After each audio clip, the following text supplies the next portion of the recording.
World Series rings. 5 black coaches have won an NCAA men's basketball title. John Thompson was the first with Georgetown in 1984. 2 black coaches have won a women's basketball national title. Dawn Staley has 3 at South Carolina. Carolyn Peck was the first sister to win a title in 1999 with Purdue. No debates, no speculation, just the info you need. That's your KBLA Sports Minute. I'm Ray Richardson on KBLA Talk 1580.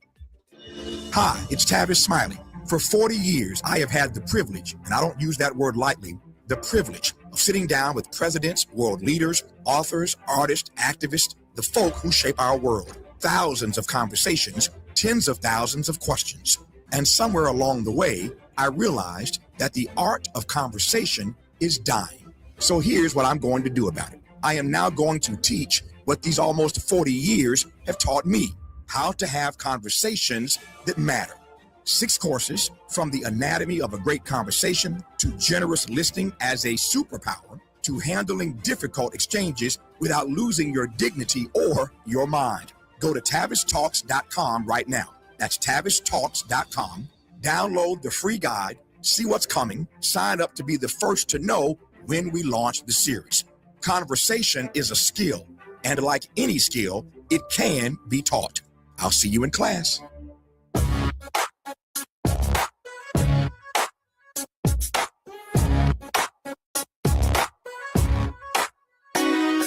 Jesse Jackson Jr. Show. The Jesse Jackson Jr. Show. The Jesse Jackson Jr. Show. The Jesse Jackson Jr. Show. Come on and talk with me. Come on and listen to me. Come on and talk with me. Come on and listen to me. KBLA, Talk 1580, download the app.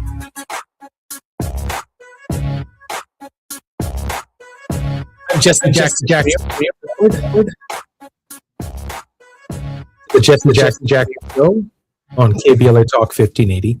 We have 2 very special guests today. Atiba and Brother Torres are going to join us, and I'll introduce them in just a moment. But I've decided to take the first segment of the show just to opine for a moment.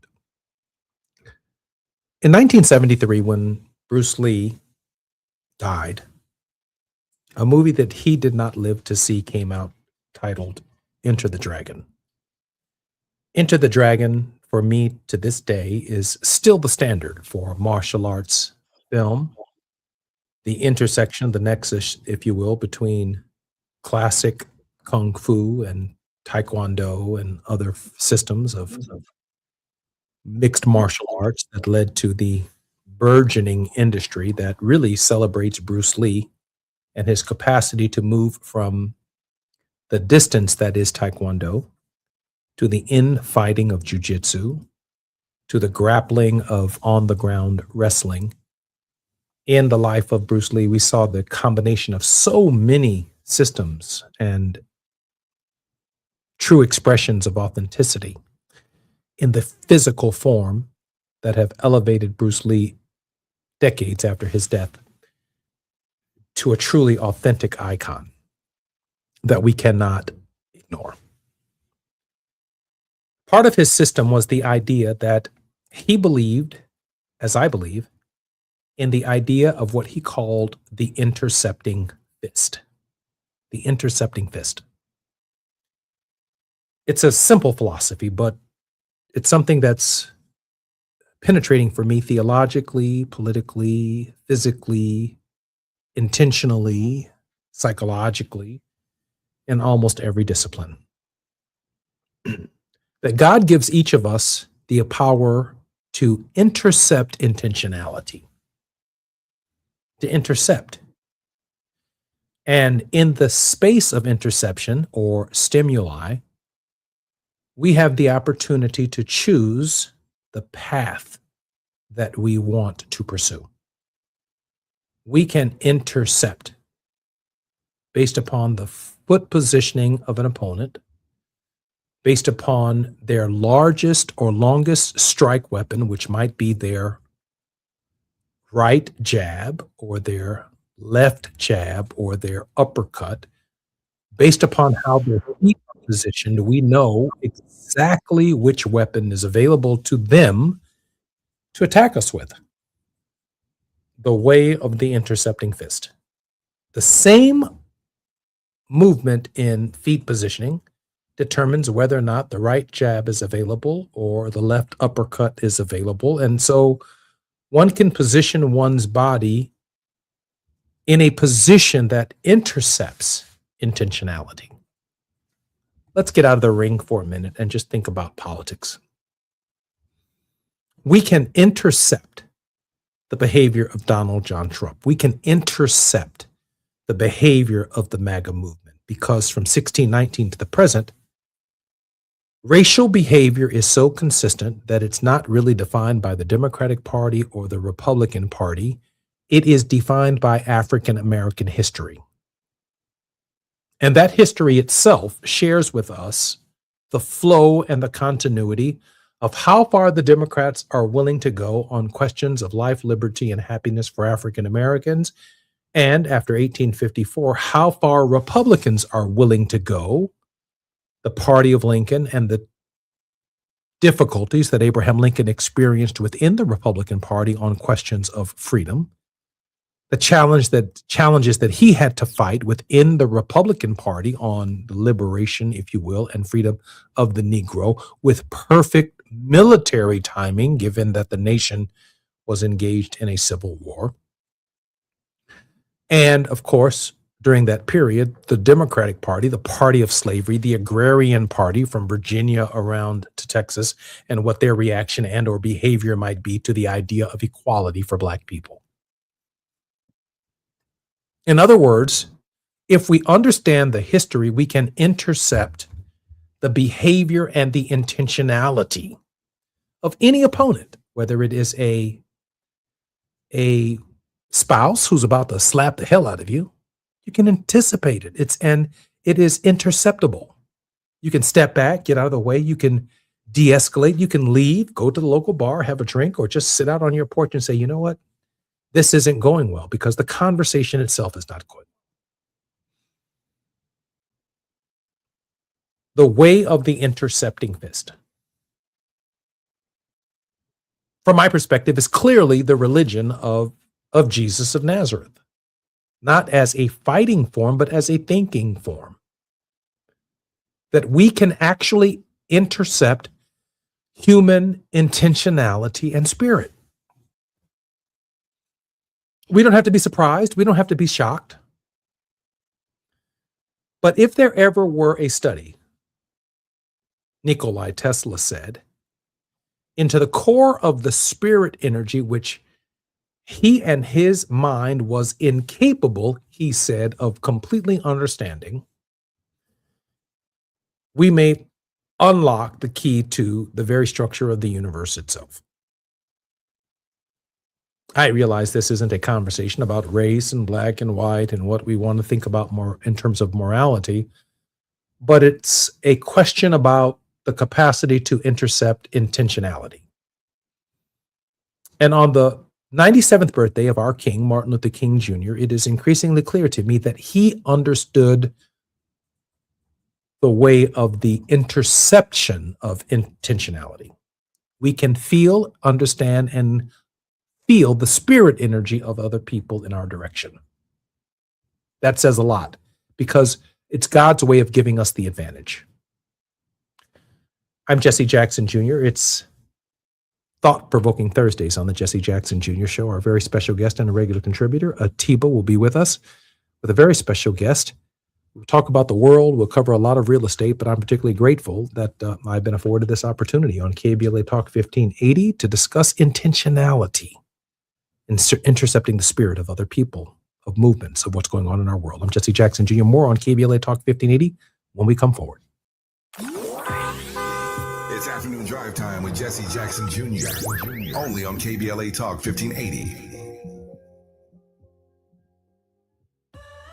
I love a day on the water with friends, but my moderate to severe plaque psoriasis sometimes holds me back. Now I'm all in with clearer skin thanks to Skyrizi. Risankizumab Riza, a prescription-only 150 milligram injection for adults who are candidates for systemic or phototherapy. Teaching music is my passion, but my active psoriatic arthritis can limit me at times. Now I'm treating my joint symptoms with Skyrizi. With Skyrizi, most people with plaque psoriasis saw 90% clearer skin at 4 months. Or if you are an adult with active psoriatic arthritis, Skyrizi helps you move with less joint pain, stiffness, swelling, and fatigue. Don't use if allergic to Skyrizi. Serious allergic reactions, increased infections, or lower ability to fight them may occur. Before treatment, get checked for infections and tuberculosis. Tell your doctor about any flu-like symptoms or vaccines. There's nothing like clearer skin. There's nothing like better movement, and that means everything. Ask your doctor about Skyrizi. Visit Skyrizi.com or call 1-866-SKY-RIZZI to learn more. KBLA Talk 1580. We've got a lot to talk about.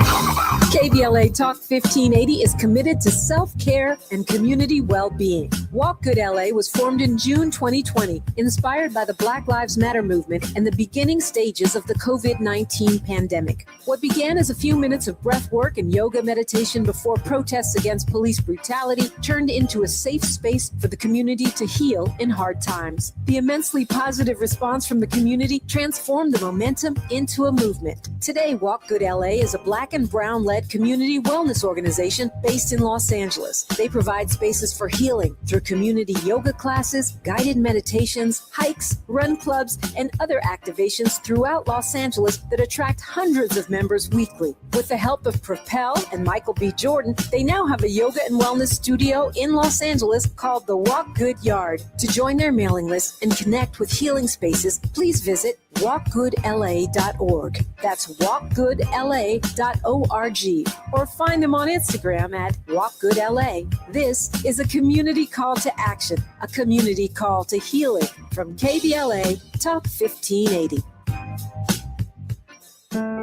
KBLA Talk 1580 is pleased to partner with the Empowerment Congress once again for their 34th annual summit. The summit's theme is From Vision to Action, a forum to unlock participatory democracy, and will feature a nonpartisan gubernatorial candidate forum focused on issues of importance to the African American community. The summit is the signature public policy-oriented observance of Dr. Martin Luther King Jr.'s legacy during the national 3-day holiday weekend that celebrates his life. This year's summit will be held on Saturday, January 17th, 2026 at the California Science Center in Exposition Park from 9 to 11 a.m. Admission is free, but registration is required at kbla1580.com. All major announced candidates for California governor for the Democratic and Republican Party nominations have been invited to participate in the candidate forum, which will be moderated by Tavis Smiley.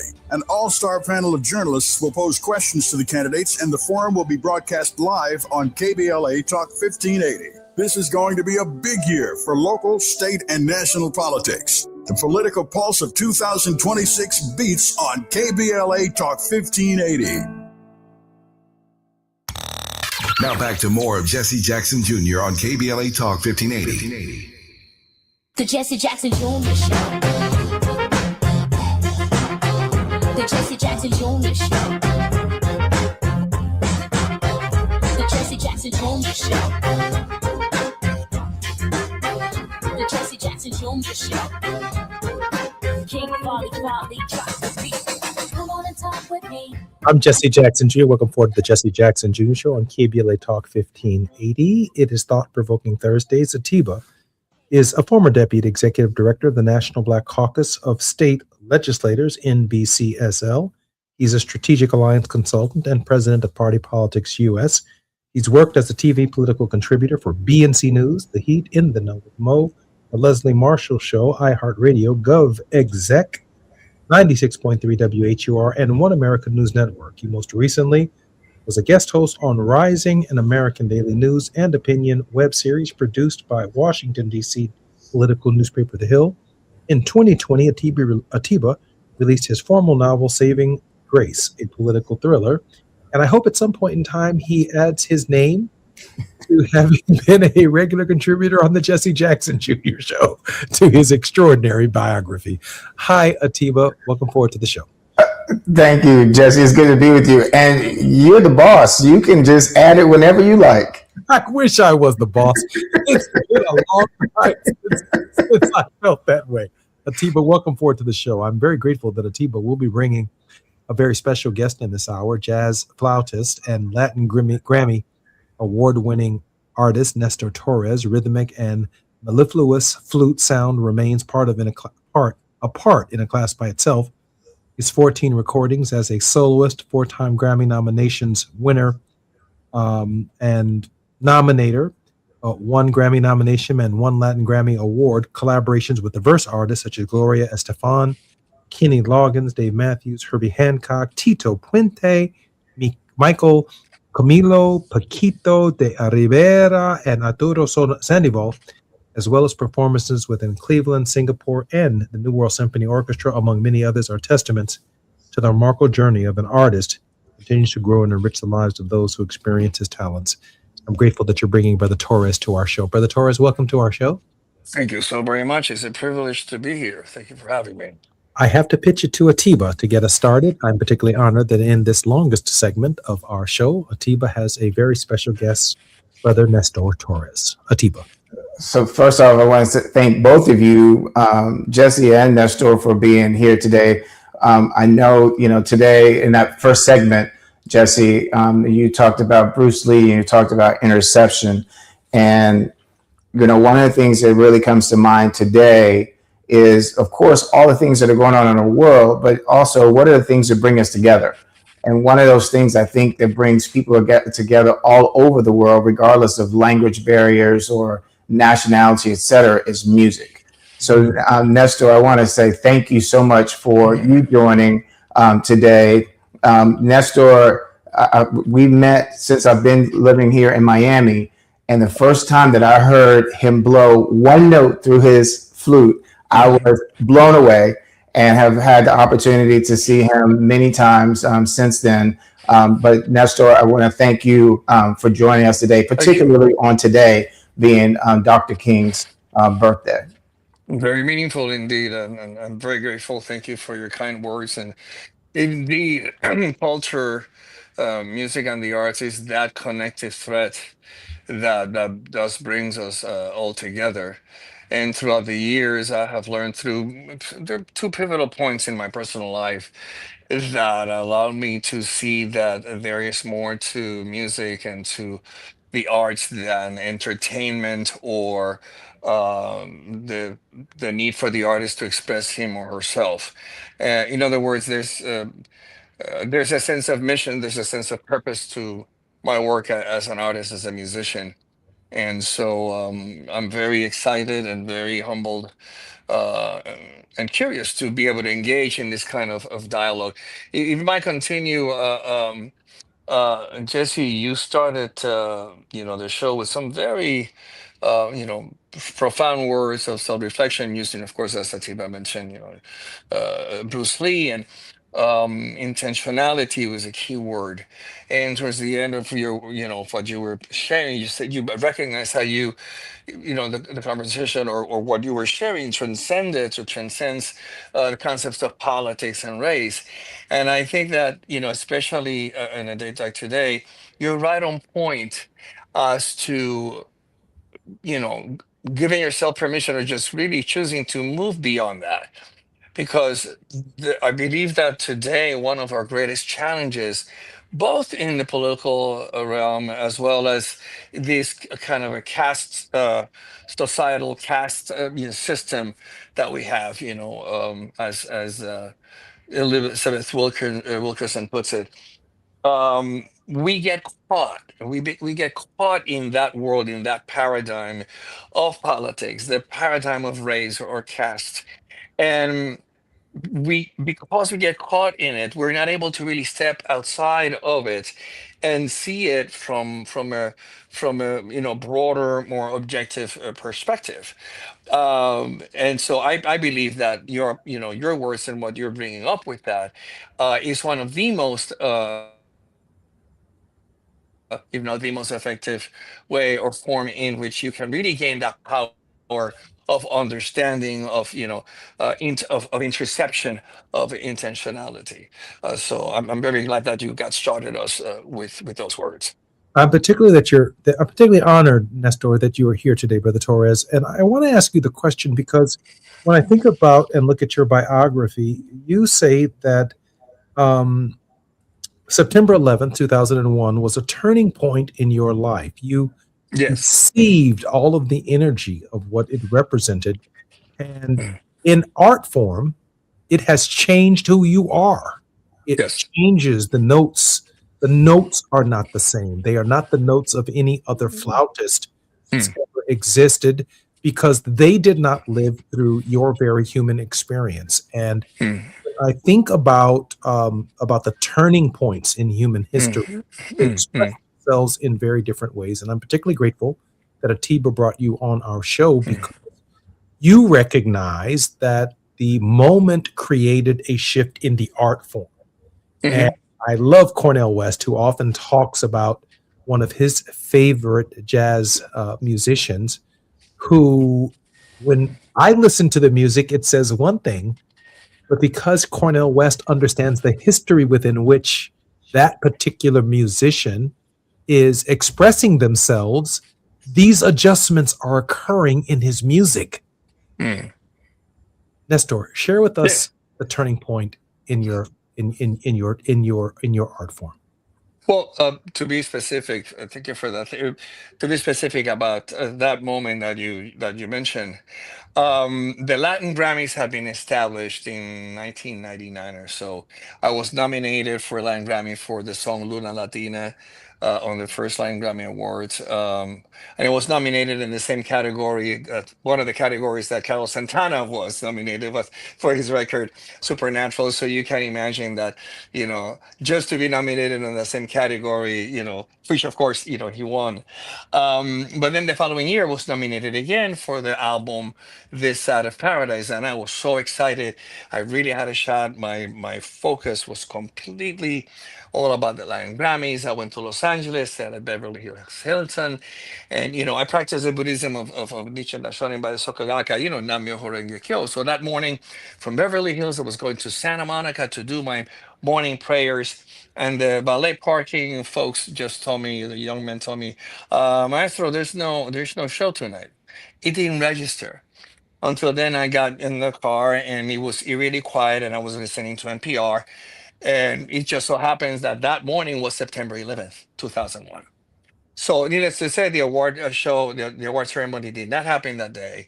I was asked to, or encouraged to come back to Los Angeles the following month, and that's when I received a Latin Grammy. But what struck me about that experience was that what had been so important to me, which the Latin Grammy was an all-consuming, thing in my life. In a moment, it was gone. It became completely irrelevant because I felt that if my work as an artist could not prevent such atrocities from happening, then what for? And so it is that, whereas an award is received, or you earn an award based on accomplishments, and past accomplishment. For me, this Latin Grammy was a departure point. It was okay. So from this moment on, what do I do? And I had to do something. And so I decided to go to New York. I hired a recording engineer, portable recording equipment. I contacted, my office contacted St. Peter's Church, Catholic Church near Ground Zero, a small synagogue in the West Village, New York Community Church on Pike Avenue. I went to the Sokorakai, Culture Center, the Buddhist sect that I practice, and I just improvised. I improvised, and whatever showed up. My intention was that I wanted to capture whatever was going on in the city at the time. And over a period of a couple, 3 years, I got the recordings, I edited them, I transcribed them, and a few of them came out as songs. And quite a bit of that work actually was released in an album called Dances, Prayers, and Meditations for Peace. And so it was imperative, it was very clear to me that, as I mentioned earlier, rather than being an entertainer or an artist for art's sake, that I had the duty, the responsibility, that having the gift that I have, to utilize that to be an agent of change, as it were. But that said, what is it? What is that kind of change? How do we change, society? How do we change the world? As an artist, I feel that, music and the arts can, the intention, talk about intentionality, is to reignite or rehumanize the human heart, to touch, to bring us back to our common humanity. And that is on the one hand, it can be very sounds lofty, it sounds idealistic, it sounds most likely naive to many. But there's two components for that. One is that however we want to, whatever change we want to affect, whatever commitment we make to change, whether it's social, political, economical, societal, the change, as it has been said so very many times, it needs to begin with us. How do I change? How can I transform my own life? And the second point is that we can talk about politics. We talk about the Republicans and the Democrats and communism, socialism, or corporations or banks. All these institutions are created by individual human beings. So it is not until there are enough of us, enough human beings that are able or make a commitment to transform their own lives, that's when we will really see a fundamental change. So that turning point for me really changed my outlook. Mind you, that perspective has been informed by my spiritual and philosophical practice for many years. But how do we really apply it in, how do we make that a practical thing? And so that's what really informs my music now. And I'm very blessed and very grateful that audiences receive my music the way they do. And it has taken me a very long time. Atiba and Jesse, I don't know if you gentlemen have grappled with this, that it is said that we'll have our unique gifts, but how long is it before we really take full ownership of the fact, what, I do have an amazing gift. Yes, I do have something to offer. And not from a place of arrogance or self-importance, but from a place of service, to have the confidence that, yes, I do what I do and nobody else does. And then come from that place. I'm Jesse Jackson Jr., listening to the Jesse Jackson Jr. Show. This is Conversations with Atiba. He's brought a very special guest to our show, Mr. Nestor Torres, a flautist, who's sharing with us his transition and his transformative experience as an artist. More with Atiba and Conversations with Nestor Torres when we come forward on KBLA. I'm Jesse Jackson Jr. More on Thought-Provoking Thursdays. After nearly 20 years in Congress, he knows how to get at the issues that matter the most to you. Every day, he takes a deep dive into politics, social justice, and the stories that shape our community. This is where prominent people unpack perplexing problems. Unfiltered, unapologetic, unmissable. You're inside the Jesse Jackson Jr. Show on KBLA Talk 1580. I'm Amber Payton with BIN News Now. One of the last surviving Tuskegee Airmen, Brigadier General Enoch Woody Woodhouse, has celebrated his 99th birthday in Quincy, Massachusetts. Today, we celebrate a true American hero. General, happy birthday. Woodhouse trained at Tuskegee Airmen Airfield and became one of the first Black aviators to serve in World War II. Quincy's mayor honored him as an icon of U.S. history. HBCU Howard University has officially introduced Ted White as its new head football coach. White, a former Howard University quarterback, returned to campus Tuesday and spoke emotionally about his connection to the school. And rapper J. Cole has announced a February 6th release date for his long-awaited album, The Fall Off. In a new social media video, Cole reflects on fame while teasing new music from what would be his 7th studio album, fueling speculation it could be his final project.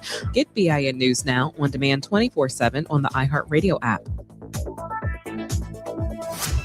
Starting in the San Fernando Valley, 101 eastbound before Lost Hills Road. It's a two-vehicle collision, and it's blocking the slow lane. No delays, though, approaching the accident scene. In the Inland Empire, not far from Ontario, 15 southbound transition to the West 60. A four-vehicle crash is clearing off this connector road. You have a little bit of sluggish traffic on the South 15 from the 10 down to the 60. 5 northbound at Red Hill in Tustin. It's a two-vehicle crash quickly cleared from the middle lanes to the right shoulder.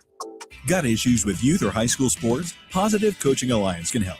PCA, a national nonprofit, offers more than 1,000 free online resources for youth and high school sports coaches, parents, students, and administrators. Visit PCADevZone.org. This is the KBLA Sports Minute with Ray Richardson. As we honor Dr. Martin Luther King's birthday today, he would be overjoyed with the level of achievements in sports by African Americans. Dr. King never saw a black head coach in the NFL, a black manager in Major League Baseball, or a black man or woman win a national championship in college basketball. Today, only 11 of the NFL's 32 teams have never hired a full-time black head coach. 2 black head coaches have won a Super Bowl, Mike Tomlin with Pittsburgh and Tony Dungy with Indianapolis. 3 black managers have won a World Series. Dodgers manager Dave Roberts has 3 World Series rings. 5 black coaches have won an NCAA men's basketball title. John Thompson was the first with Georgetown in 1984. 2 black coaches have won a women's basketball national title.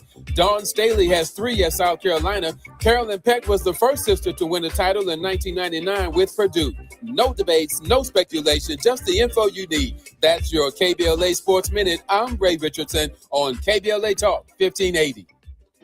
Hi, it's Tavis Smiley. For 40 years, I have had the privilege, and I don't use that word lightly, the privilege of sitting down with presidents, world leaders, authors, artists, activists, the folk who shape our world. Thousands of conversations, tens of thousands of questions. And somewhere along the way, I realized that the art of conversation is dying. So here's what I'm going to do about it. I am now going to teach what these almost 40 years have taught me, how to have conversations that matter. 6 courses, from the anatomy of a great conversation to generous listening as a superpower to handling difficult exchanges without losing your dignity or your mind. Go to TavisTalks.com right now. That's TavisTalks.com. Download the free guide, see what's coming, sign up to be the first to know when we launch the series. Conversation is a skill, and like any skill, it can be taught. I'll see you in class. Unwrap LA this winter with Metro. Whether you're heading to a family gathering or last-minute shopping, Metro's got you. Enjoy free rides across Metro on Christmas Eve and New Year's Eve. Move with joy. Move with community this holiday season. Go Metro. Join Ignited Light at the 10th Annual Dr. Martin Luther King Jr. Day of Service, Saturday, January 17th from 10 a.m. to 2 p.m. at Holman United Methodist Church, 3320 West Adams Boulevard, west of Arlington. This service for humanity brings together community providers offering free food and clothing, medical screenings, legal, dental, academic, and career services, plus vaccinations, flu shots, HIV and STD testing, and blood pressure checks. All are welcome. That's January 17th at Holman United Methodist Church. For more information, go to adayon.org. That's adayon.org. Talk 1580. We've got a lot to talk about.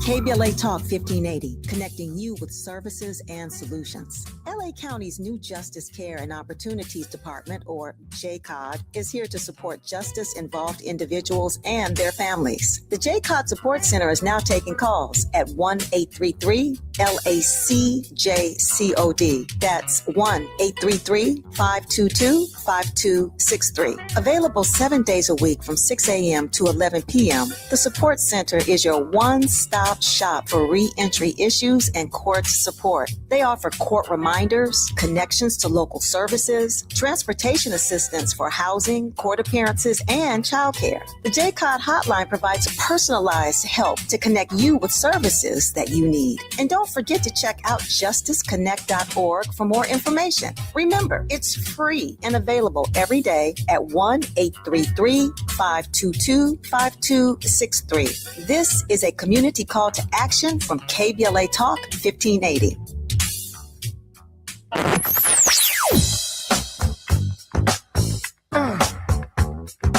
This is KBLA Talk 1580. Talk radio.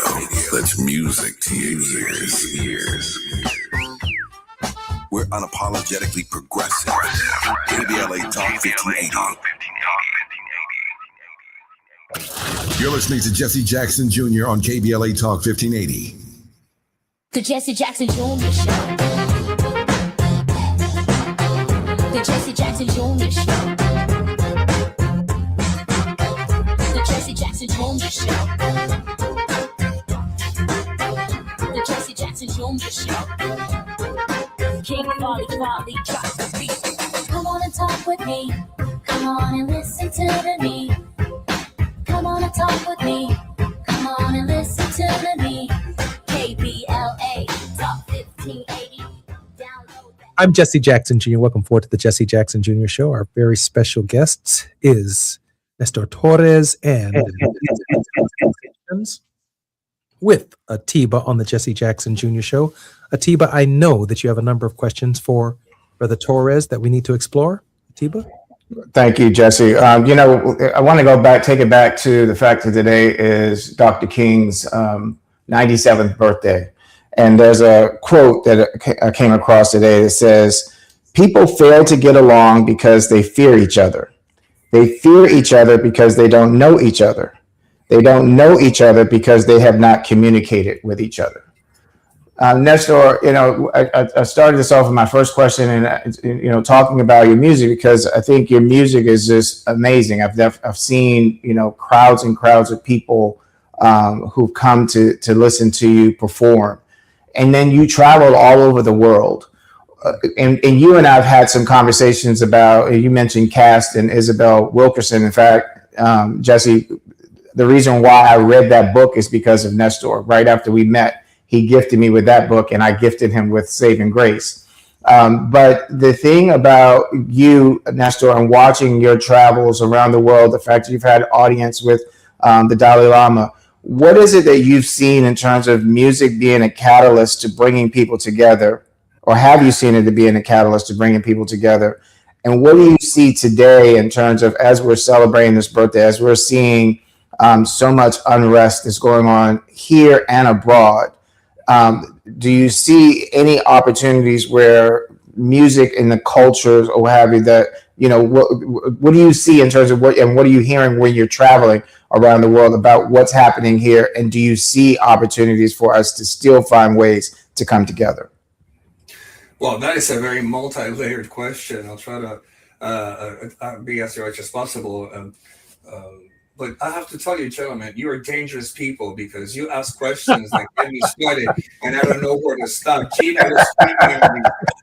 I'm not dangerous. It's a Gina. Got a break. But, traveling all over the world, you can see, that the term common humanity is not a term. It's very real. So I can say that unequivocally. That when we come together, to have an experience in sharing music and sharing art, that is universal. In fact, very short, I'll try to be as quick as possible. There's a fantastic jazz club in Orlando within the Dr. Phillips Art Center.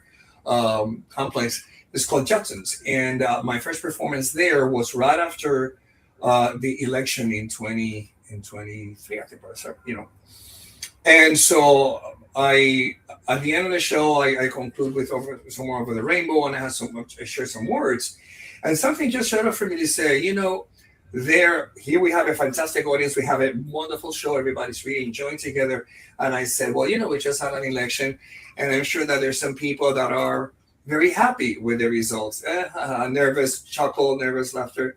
And at the same time, I know that there's some people that are not happy with the results, nervous chuckle.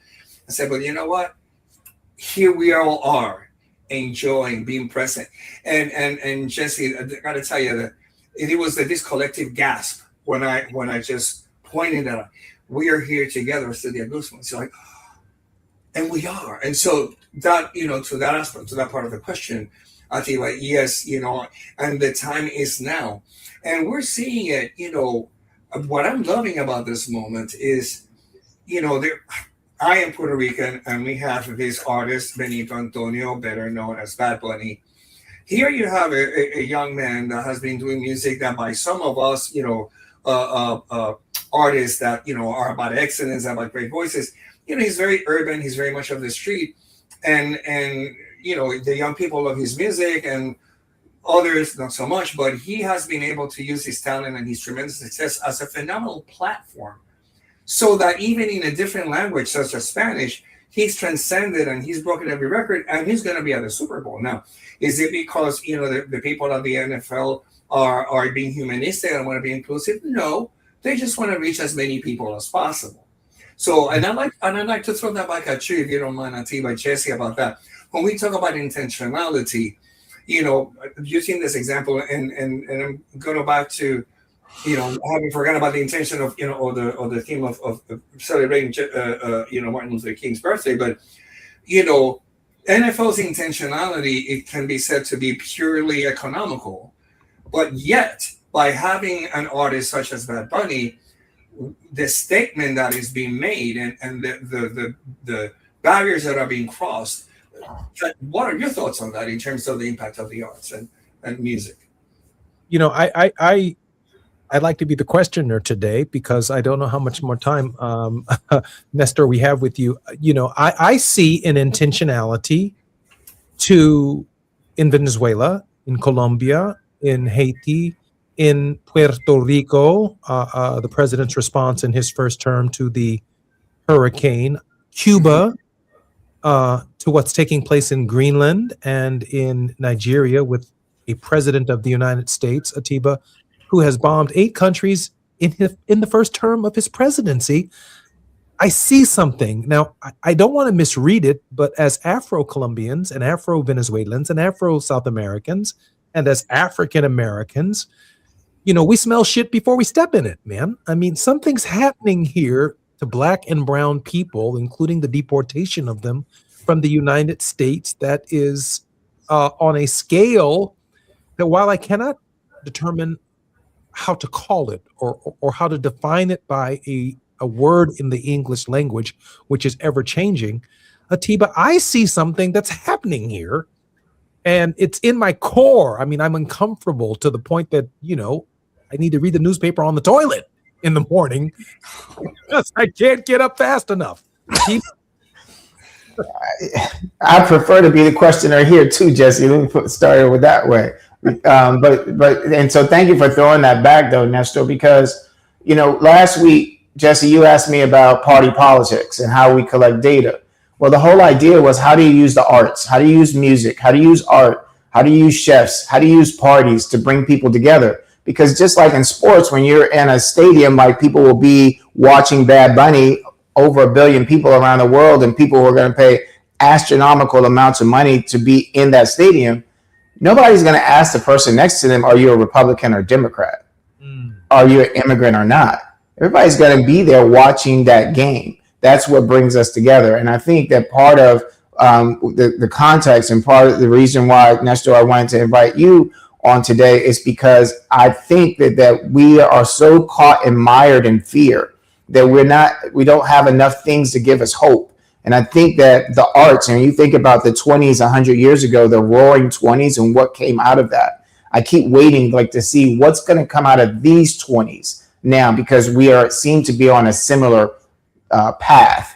But we're not going to find peace until first we find peace within ourselves. Now, and I think that's where arts come in. We have a little bit less than 1 minute before we come forward. And so I'd like a very brief answer from Nestor. And then I assure you that after we come forward, we have about 9 minutes left in the show. Nestor, 1 minute. Yes. Back to your concern about what's happening with the current political situation. You know what? People, all of us naturally focus on the individual in power right now. But he only has the power that we, the people, give him. And so, in a sense, I happen to be squarely encouraged that now there's no more hypocrisy in this country. There's no hypocrisy. There's no veil as to what's going on. I'll talk about that a little bit after the break. But at least now we know what we're confronting. And so that fundamental darkness has been inherent since the very birth of this country. We have an opportunity to transform it, but it's probably going to get a lot uglier, or it's getting just as ugly as it gets before we can really transform and see that gleam of light that you talked about at the beginning. I'm Jesse Jackson Jr., listening to Conversations with Atiba. Our very special guest is Nestor Torres, a flautist who has been a Grammy Award-winning and multi-Grammy-nominated artist. More when we come forward on KBLA Talk 1580. While you're stuck in traffic, we can at least bring you up to speed on the news of the day. You're listening to Jesse Jackson Jr. only on KBLA Talk 1580.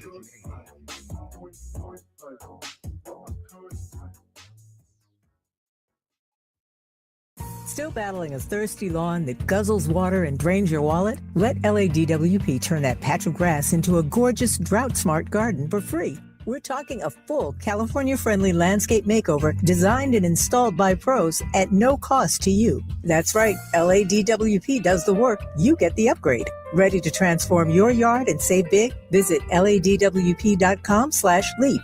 That's LADWP.com/LEAP. My mom has decided to learn to paint, and she's good. My dad's now into creative cuisine, and I've already put on 6 pounds.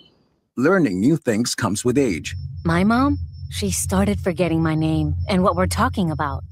Forgetting well-known things doesn't. Memory loss may be a sign of Alzheimer's disease. Early detection gives you and your loved one time to plan for the future. Learn the warning signs of Alzheimer's at 10signs.org. Brought to you by the Alzheimer's Association and the Ad Council. Join Ignited Light at the 10th Annual Dr. Martin Luther King Jr. Day of Service, Saturday, January 17th from 10 a.m. to 2 p.m. at Holman United Methodist Church, 3320 West Adams Boulevard, west of Arlington. This service for humanity brings together community providers offering free food and clothing, medical screenings, legal, dental, academic, and career services, plus vaccinations, flu shots, HIV and STD testing, and blood pressure checks. All are welcome. That's January 17th at Holman United Methodist Church. For more information, go to adayon.org. That's adayon.org.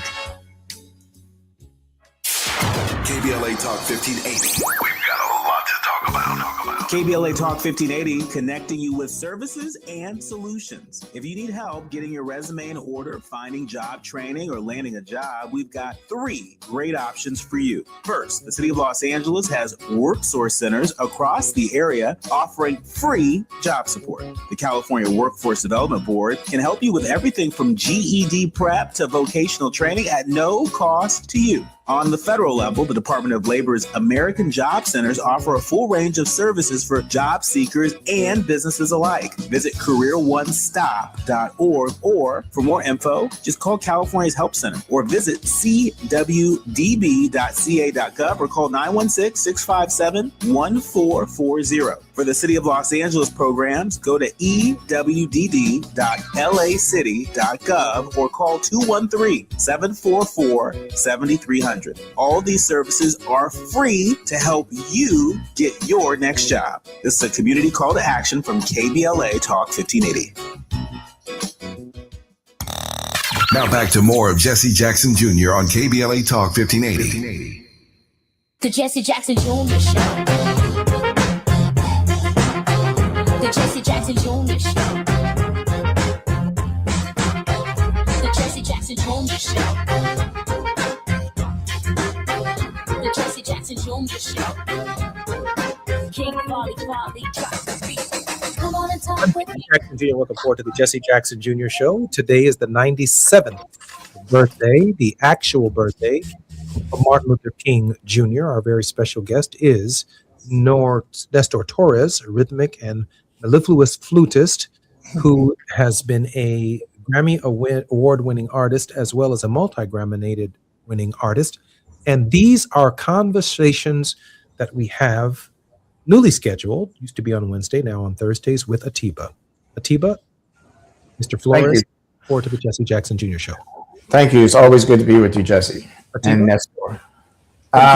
Yeah, so Nestor, I don't know if you wanted to continue from where you were going before the break, but just in this last piece, in terms of, again, we were talking about what you see from around the world in terms of, and then also I think you brought up a great piece about Bad Bunny and the Super Bowl.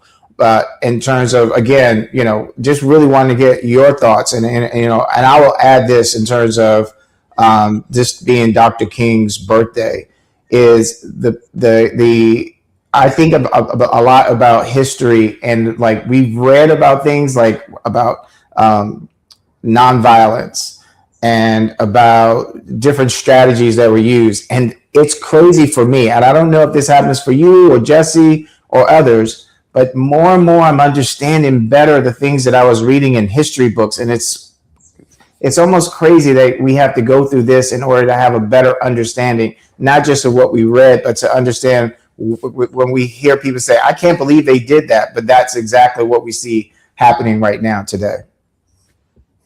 Well, that's what has been happening since the inception of this country. And, my beloved Kimberly, you know her, Atiba, she's listening.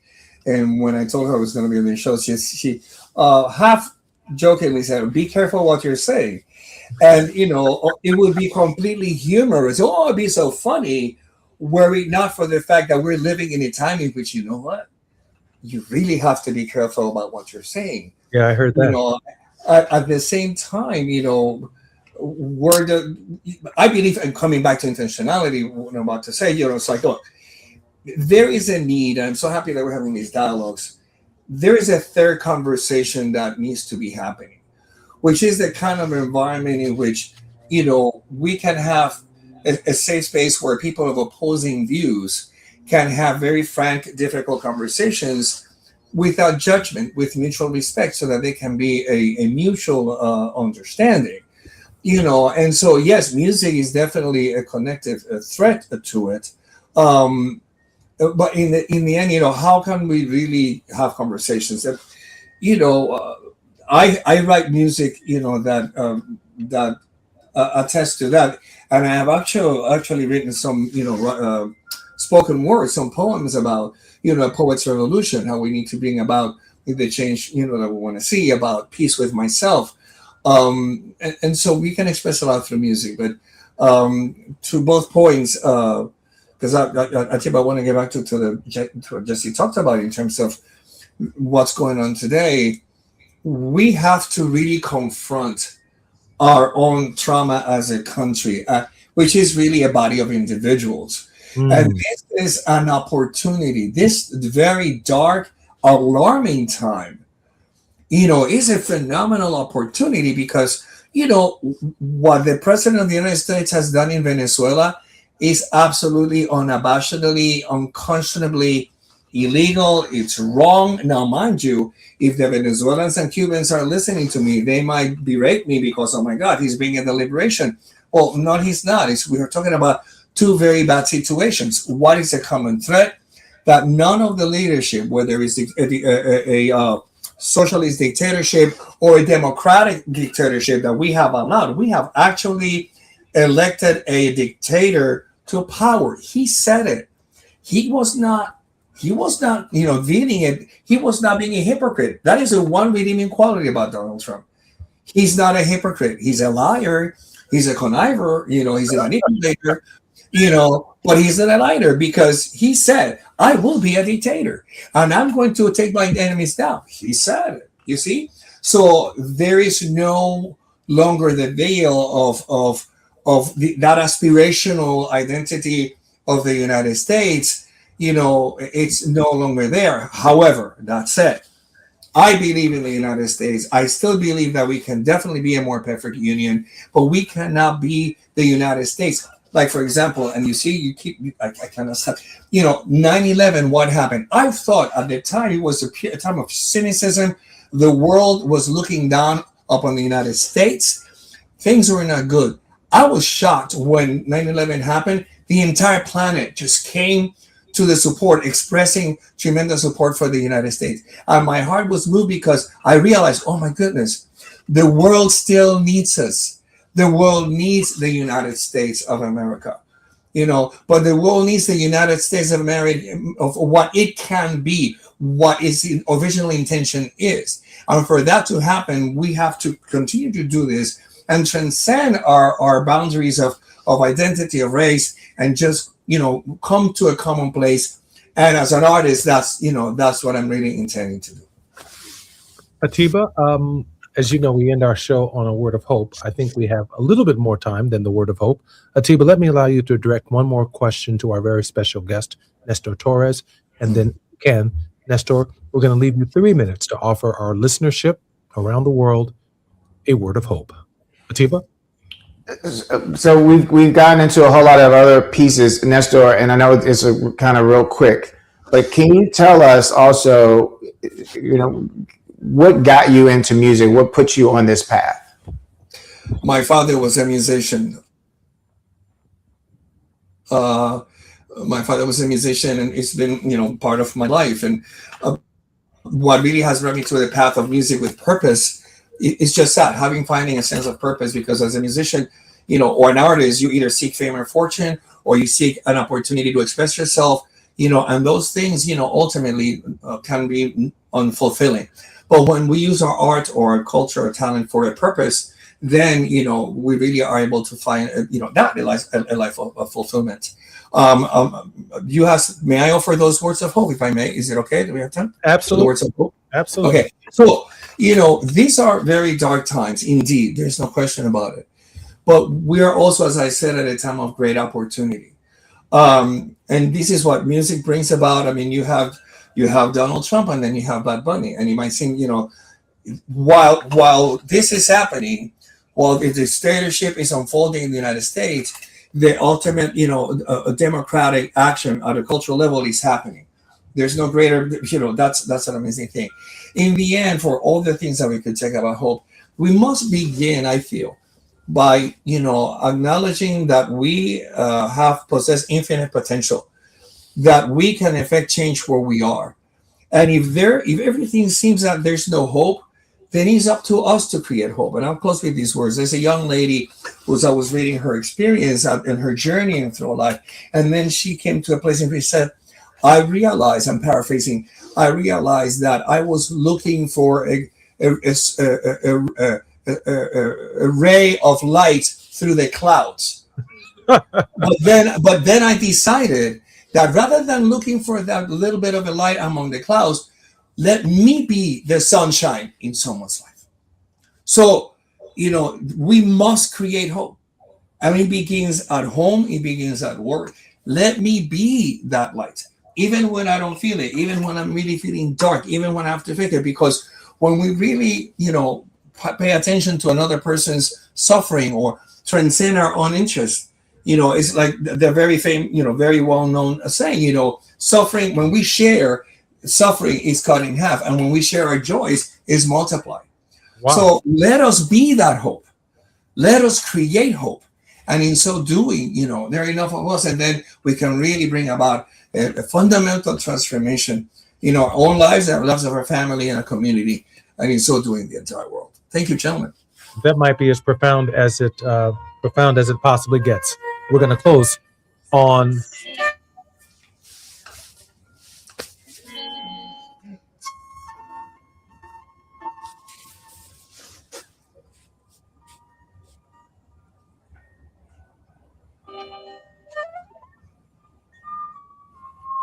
Thank you for sharing. Thank you, Jesse. Thank you, Atiba.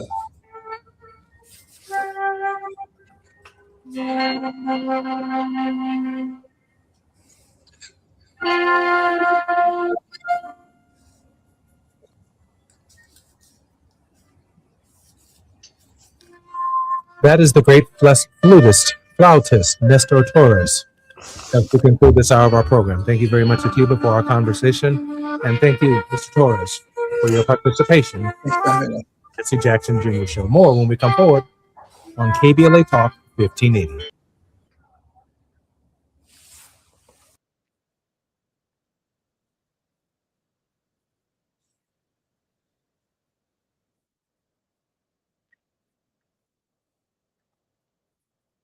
KBLA 1580 Santa Monica. I'm Amber Payton with BIN News Now. One of the last surviving Tuskegee Airmen, Brigadier General Enoch Woody Woodhouse, has celebrated his 99th birthday in Quincy, Massachusetts. Today, we celebrate our true American hero, General. Happy birthday. Woodhouse trained at Tuskegee Airmen Airfield and became one of the first Black aviators to serve in World War II. Quincy's mayor honored him as an icon of U.S. history. HBCU Howard University has officially introduced Ted White as its new head football coach. White, a former Howard University quarterback, returned to campus Tuesday and spoke emotionally about his connection to the school. And rapper J. Cole has announced a February 6th release date for his long-awaited album, The Fall Off. In a new social media video, Cole reflects on fame while teasing new music for what would be his seventh studio album, fueling speculation it could be his final project. With BIN News Now, on demand 24/7 on the iHeartRadio app. Think It Up is an initiative to activate student-powered, teacher-led learning projects. Students and teachers, how can you spark great learning experiences in your classrooms today? Join at thinkitup.org. This is the KBLA Sports Minute with Ray Richardson. As we honor Dr. Martin Luther King's birthday today, he would be overjoyed with the level of achievements in sports by African Americans. Dr. King never saw a black head coach in the NFL, a black manager in Major League Baseball, or a black man or woman win a national championship in college basketball. Today, only 11 of the NFL's 32 teams have never hired a full-time black head coach. 2 black head coaches have won a Super Bowl. Mike Tomlin with Pittsburgh and Tony Dungy with Indianapolis. 3 black managers have won a World Series. Dodgers manager Dave Roberts has 3 World Series rings. 5 black coaches have won an NCAA men's basketball title. John Thompson was the first with Georgetown in 1984. 2 black coaches have won a women's basketball national title. Dawn Staley has 3 at South Carolina. Carolyn Peck was the first sister to win a title in 1999 with Purdue. No debates, no speculation, just the info you need. That's your KBLA Sports Minute. I'm Ray Richardson on KBLA Talk 1580. At the tone, please record your message. You ready? Drop it!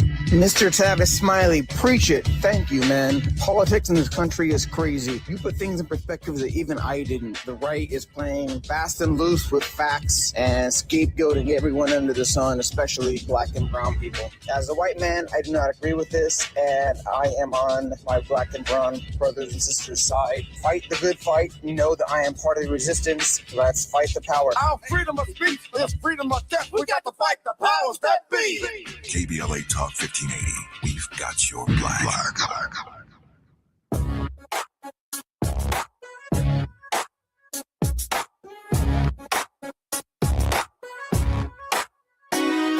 Jesse Jackson Jr. Show. Oh, oh, oh, oh, oh. The Jesse Jackson Jr. Show. Oh, oh, oh, oh. The Jesse Jackson Jr. Show. Oh, oh, oh, oh, oh. The Jesse Jackson Jr. Show. Oh, oh, oh, oh. Come on and talk with me. Come on and listen to me. Come on and talk with me. Come on and listen to me. KBLA Talk 1580. Download the app. I'm Jesse Jackson Jr. Welcome forward to the World House with Johnny Mack. I'm Jesse Jackson Jr. on KBLA Talk 1580 on Thought-Provoking Thursdays, and maybe our most thoughtful show on KBLA Talk 1580 that doesn't completely deal with current events, but it certainly delves into them because Dr. King's vision of the world, his speeches on this, his 97th birthday, certainly are worthy of reflection. That's just who Dr. King was. Don't forget now, expired at age 39. What Dr. King did in 39 miraculous years, some of us haven't done in 80 or 90. His impact on the world is resounding. And on April 4th, 1967, just about a year before he was assassinated, Martin Luther King Jr. delivered at Manhattan's Riverside Church a speech titled Beyond Vietnam, A Time to Break the Silence. On Thought Provoking Thursdays, our regular contributor is none other than Johnny Mack. Johnny is a transformative thinker, leader, and visionary, and I'm particularly grateful that he is on our show. His work raises a number of critical questions that matter into the meta logic of Martin Luther King Jr., and I've been so inspired by Johnny and his thinking that this coming Sunday at Reverend Will Hall's church, more information forthcoming on Friday, and in Waukegan, Illinois, at an event in Gurnee, I am going to be speaking not on Beyond Vietnam, A Time to Break the Silence, but I'll be speaking on the subject Beyond Venezuela. I've been holding this for a minute. I'm still working on my remarks. A really non-traditional sermon. Dr. King used the backdrop of the Riverside Church to deliver a major address on a shift in his thinking and a challenge to the United States government, where he referred in this speech to the United States government as the most violent perpetuator of violence in the world today, and he could no longer, quote, remain silent. And so I'm going to pick up on that subject this coming Sunday and this coming Monday in my remarks and reflection on the life of Martin Luther King Jr., but I'm profoundly inspired by the work of Johnny Mack, who has spent just a little bit more than a year on our program with us as this special contributor, because I simply don't know anyone who has given as much thought and reflection to Dr. King's legacy and work and his relationship with the King family that matters at this hour more than any other moment in my perspective, American history. Johnny, welcome forward to the Jesse Jackson Jr. Show. Jesse, thanks so much. I always enjoy our conversations.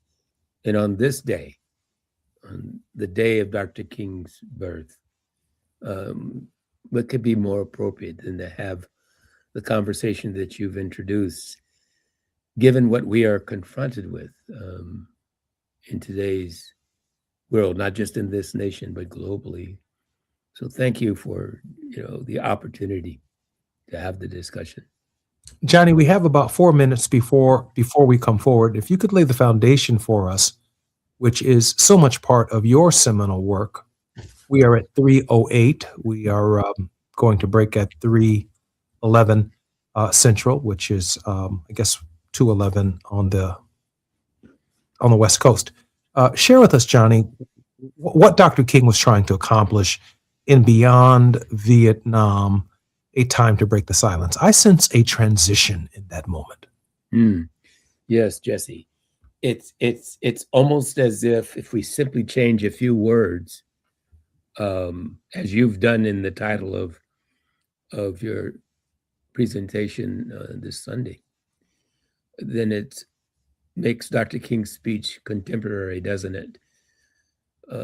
King was setting the context of the tenor of that time, and he was challenging us, all of us, Jesse, not just the American government, not just leaders of our great nation, not just the activist community, not just the business community.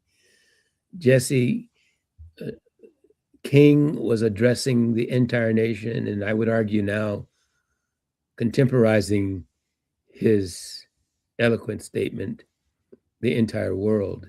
Re-articulating, Jesse, that speech. Let me repeat this. Re-articulating that speech to our time today is no small notion, and I admire your thinking and desire to make it real in today's context. So it seems to me, as I rethink that speech. There are a dozen or so salient points in King's speech, arguably, the most important speech he ever gave. There are others, of course. The I Have a Dream speech is important, but this speech really analyzes who we are and what we are and where we are in the world today, and so it is still relevant. And King begins in so many words with these 12 or so salient points, and not the least of which is he makes the statement, Jesse, a time comes when silence is betrayal. I'm Jesse Jackson Jr. Our very special guest in this hour is none other than Johnny Mack.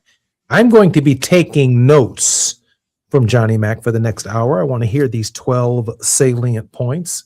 I've been praying for a miracle that Johnny Mack or somebody might help me pivot off of what Dr. King said in 1967.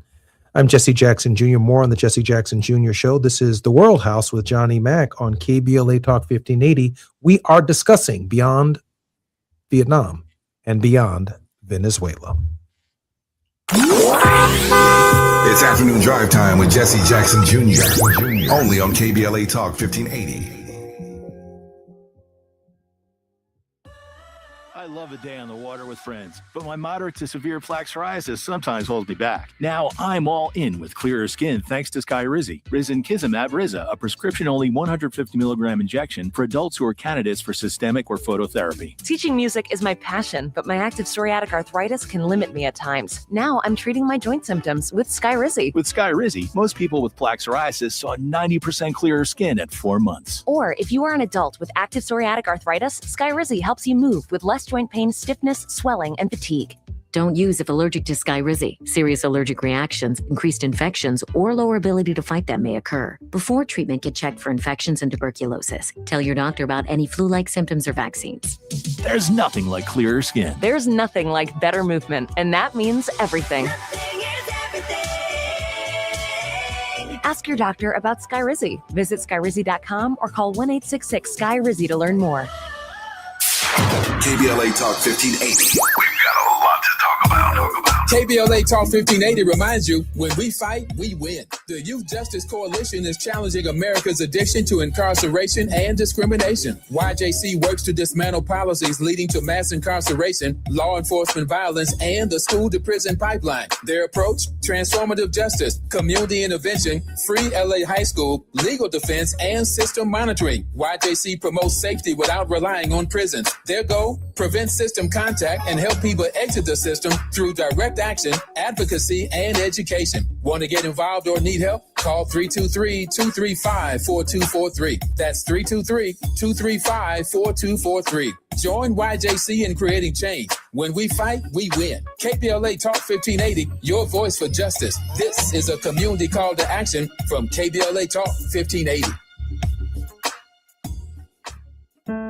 KBLA Talk 1580 is pleased to partner with the Empowerment Congress once again for their 34th annual summit. The summit's theme is From Vision to Action, a forum to unlock participatory democracy, and will feature a nonpartisan gubernatorial candidate forum focused on issues of importance to the African American community. The summit is the signature public policy-oriented observance of Dr. Martin Luther King Jr.'s legacy during the national 3-day holiday weekend that celebrates his life. This year's summit will be held on Saturday, January 17th, 2026 at the California Science Center in Exposition Park from 9 to 11 a.m. Admission is free, but registration is required at KBLA1580.com. All major announced candidates for California governor for the Democratic and Republican Party nominations have been invited to participate in the candidate forum, which will be moderated by Tavis Smiley.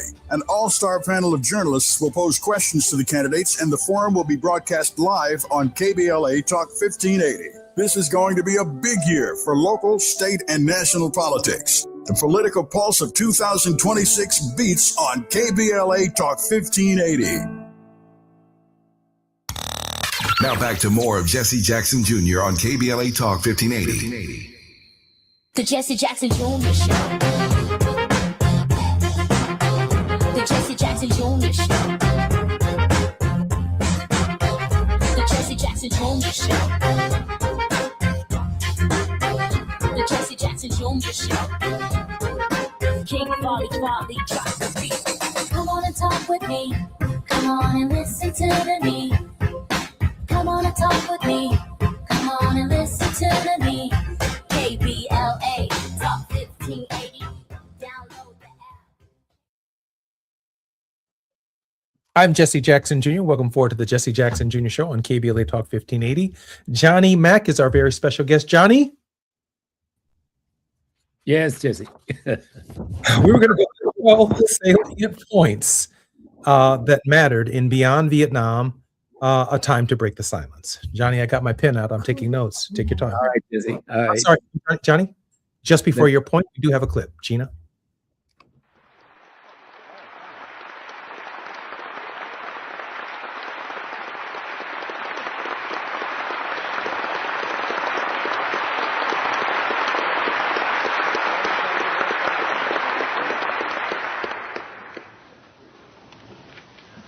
Mr. Chairman,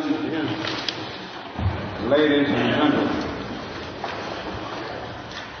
I need not pause to say how very delighted I am to be here tonight, and how very delighted I am to see you expressing your concern about the issues that will be discussed tonight by turning out in such large numbers. I also want to say that I consider it a great honor to share this program with Dr. Bennett, Dr. Comminger, and Rabbi Heschel, some of the distinguished leaders and personalities of our nation. And of course, it's always good to come back to Riverside Church. Over the last 8 years, I have had the privilege of preaching. Clip in just a moment. Johnny, why don't we begin to the 12 points? And I will come back to this clip because Gina has found a profound moment in the speech. Johnny, why don't we look at these 12 salient points that Dr. King talked about in Beyond Vietnam, A Moment to Break Silence. Johnny, you have to unmute.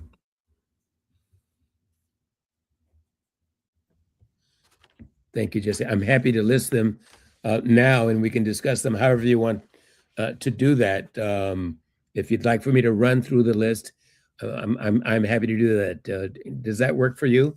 Yes. Why don't we move forward? And if Gina, our producer, sends us a signal, we can easily interrupt at some point and then continue through the remainder of the show. Sounds Johnny? great. All right. So these are not the only the only issues, Jesse. There are 12 of the most salient, but he has so many. And as I mentioned, they began with King saying that there comes a time when silence is betrayal. And if that was true in 1967, when he delivered the speech, how much more is it true today? Another important statement, King talks about social change comes most meaningfully, Jesse, through non-violent action. So he's talking about this need for change. And he recognizes if change is going to take place, it's going to come through non-violent action. A third salient point is King recognizes that what the nation and the world were facing at that time is arguably what we are facing today. King says that the greatest purveyor of violence in the world today is his own government. The fourth salient point, those who make peaceful revolution. Johnny, before we fly past that one, that must have hit Dr. King right upside the head. I mean, oops, upside the head.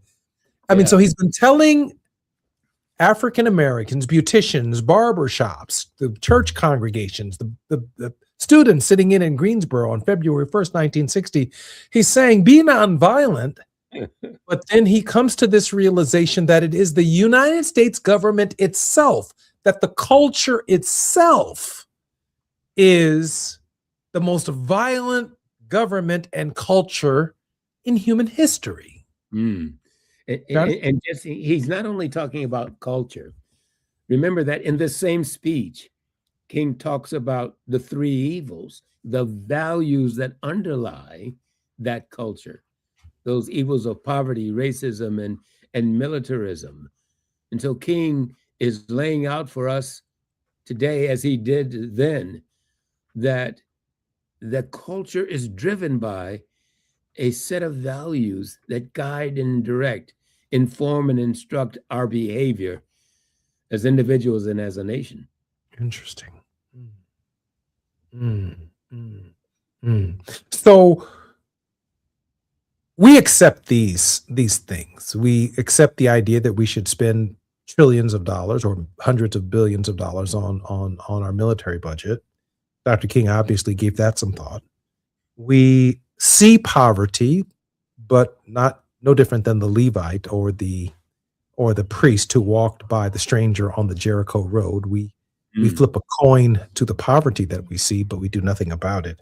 Yes. And then there is this ever pervasive, never brought to the forefront of modern American history, quite like the present movement and the present administration, this question of racism. Almost all three of these things are societal or cultural or governmental realities, forces beyond our control that we just accept as Americans.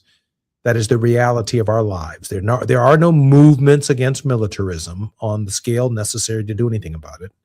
There are no movements in the United States against poverty on the scale. Don't get me wrong. People raise questions about it and raise concerns about it and fight about it. Reverend William Barber probably does it best, more than most.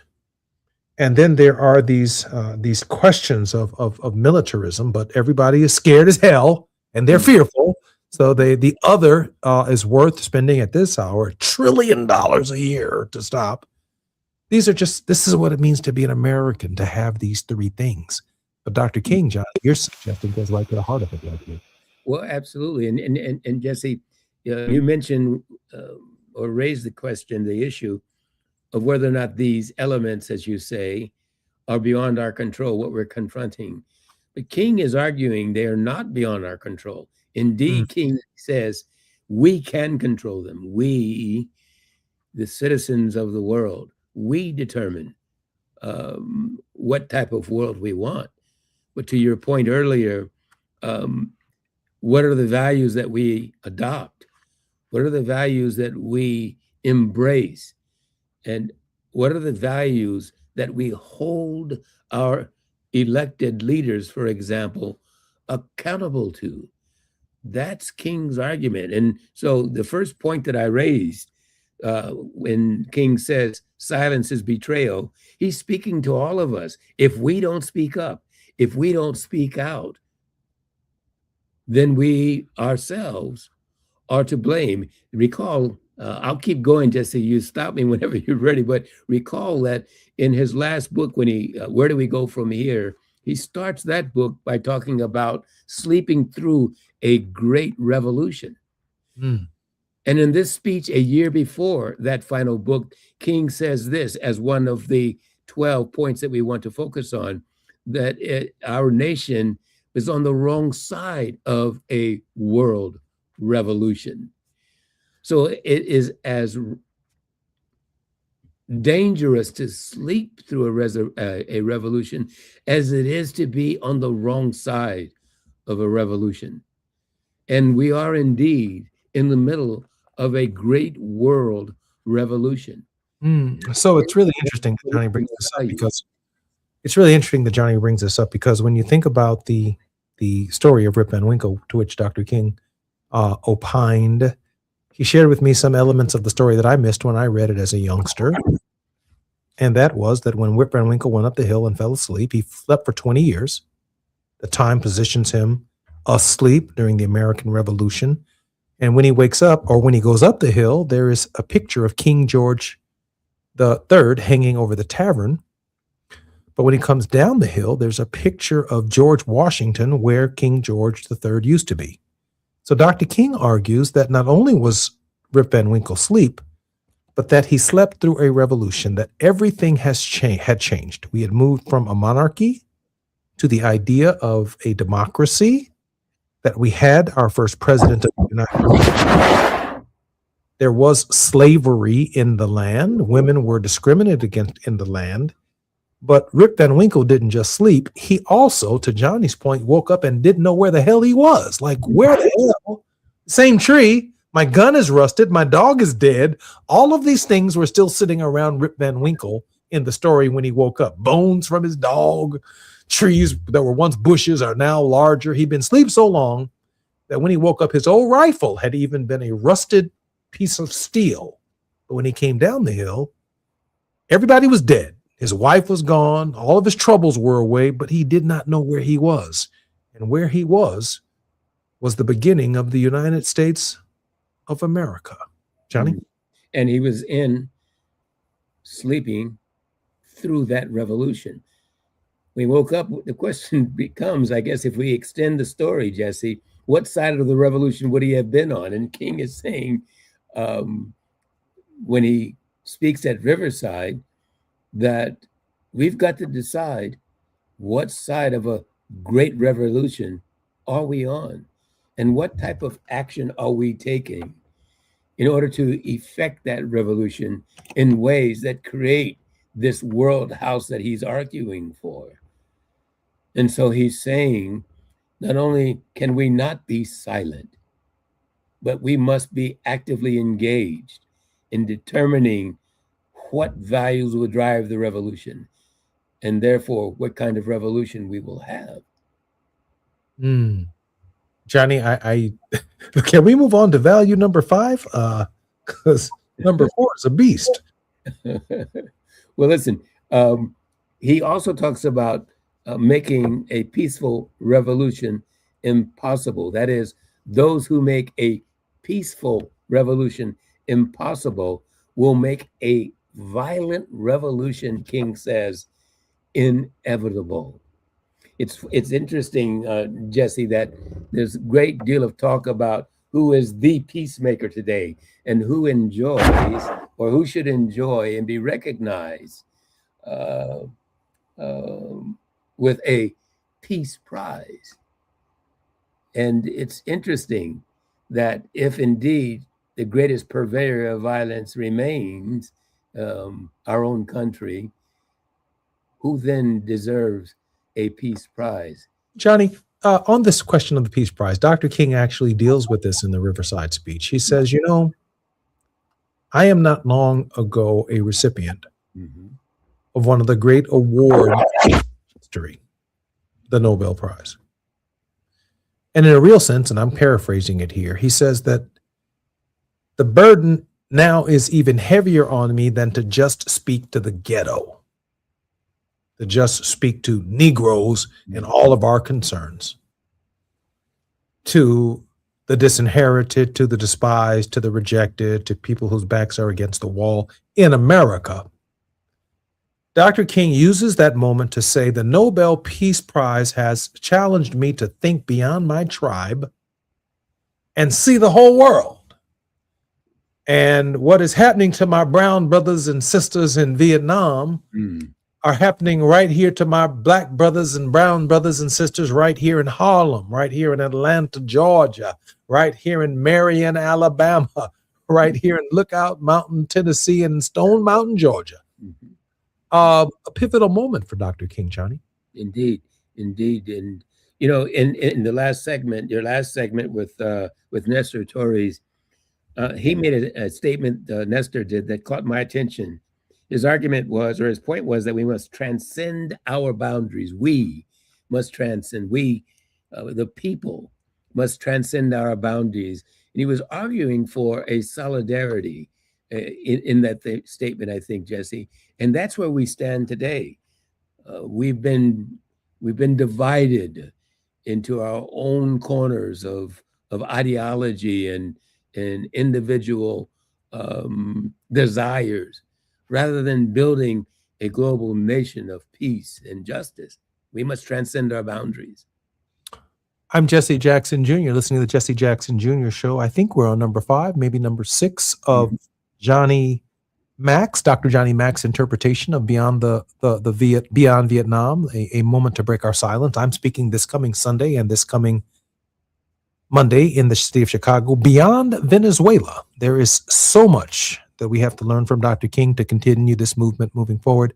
Grateful to Johnny Mack. More when we come forward on issues 6 through 12 raised by that speech on KBLA Talk 1580.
to learn more. Sponsored by Pfizer.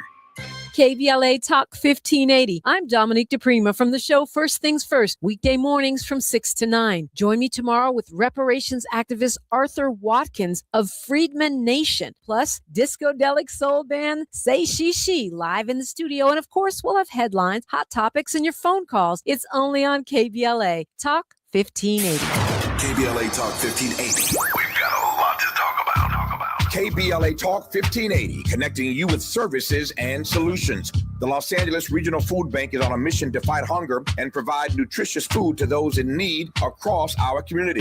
They partner with federal, state, and local programs advocating for better policies and funding for critical hunger relief programs like Cal Fresh, the Emergency Food Assistance Program, and the Child and Adult Care Food Program. The food bank works with coalitions and local representatives to make sure hunger is addressed in every district of LA County. They also run nutrition education campaigns, raise hunger awareness, and source nutritious food for distribution, all while supporting regulations that allow food pantries to operate safely. Want to help? Visit lafoodbank.org or call 323-234-3030 to volunteer or find a food bank near you. Together, we can ensure that no one goes hungry in Los Angeles County. This is a community call to action from KBLA Talk 1580. Hey there, Los Angeles. This is James Lucky Jr., publisher and editor of Los Angeles News Observer. Are you hungry for news that matters to you in the African-American communities of Los Angeles? Well, buckle up, because we got the scoop you've been craving. Stay in the know and never miss a beat with our free weekly publications conveniently available near you. Or hop on the digital wave and become an exclusive subscriber at OGNSC.com. Don't forget to join the party on Instagram and Twitter at OGNSCINC for behind-the-scenes access and sizzling updates. No more FOMO. Let's stay informed, connected, and empowered together.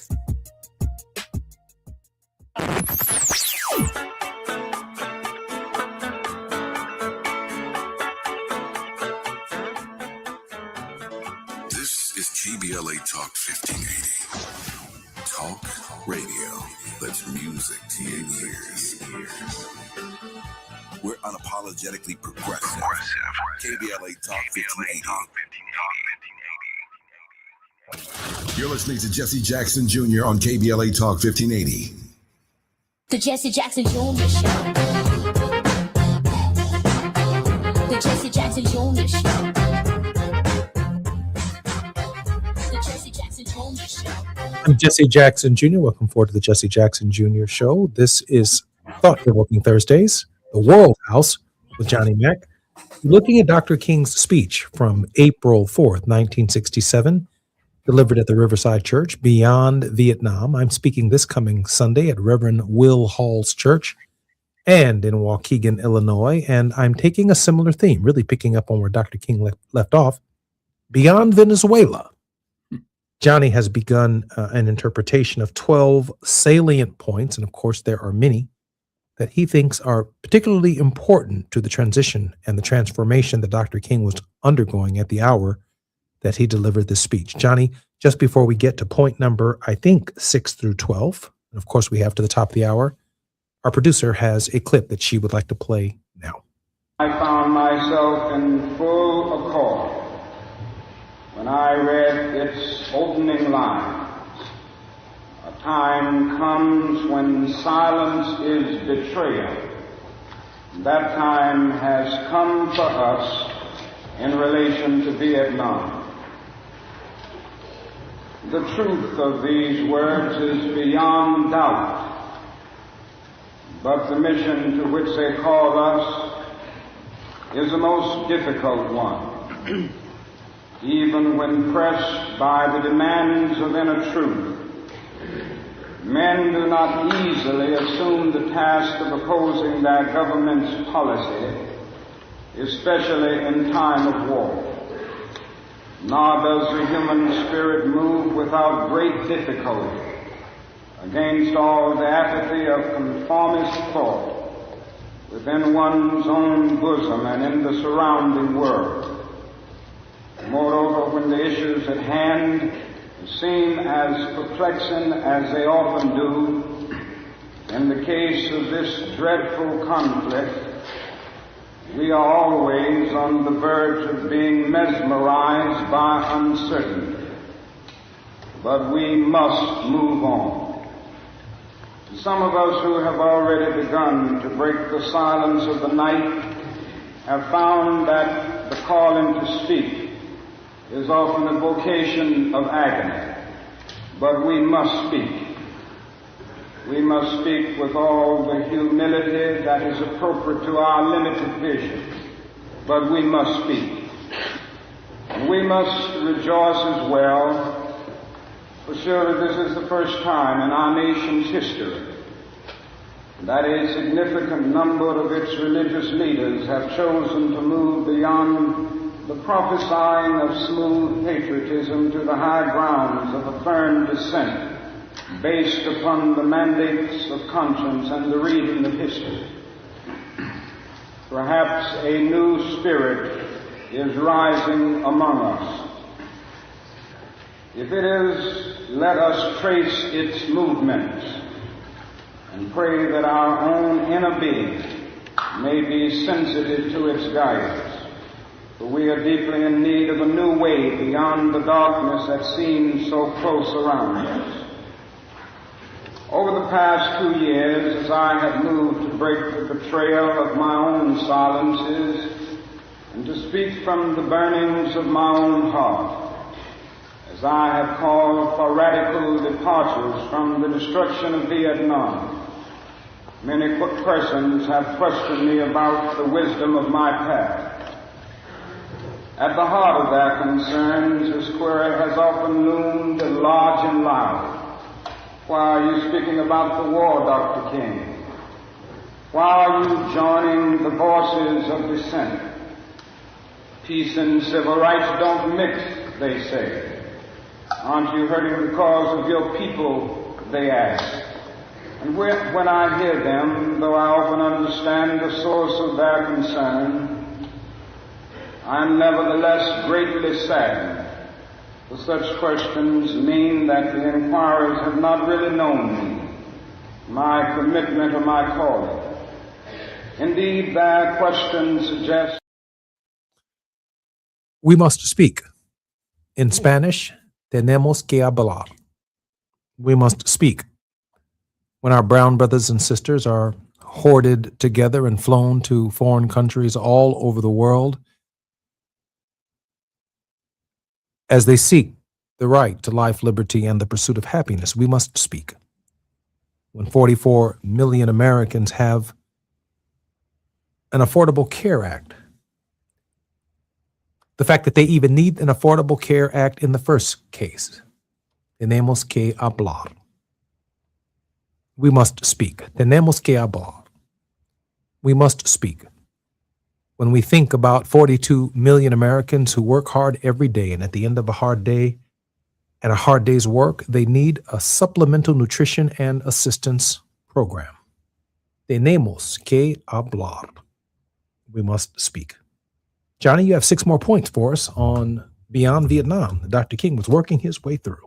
Johnny Mack is our very special guest on the World House on his own program right here on KBLA Talk 1580. Johnny? Well, Jesse, yeah, we must speak. And what are the things that we must speak on? Thinking about these next 6, King argues that we must rapidly begin to shift from a thing-oriented society to a person-oriented society.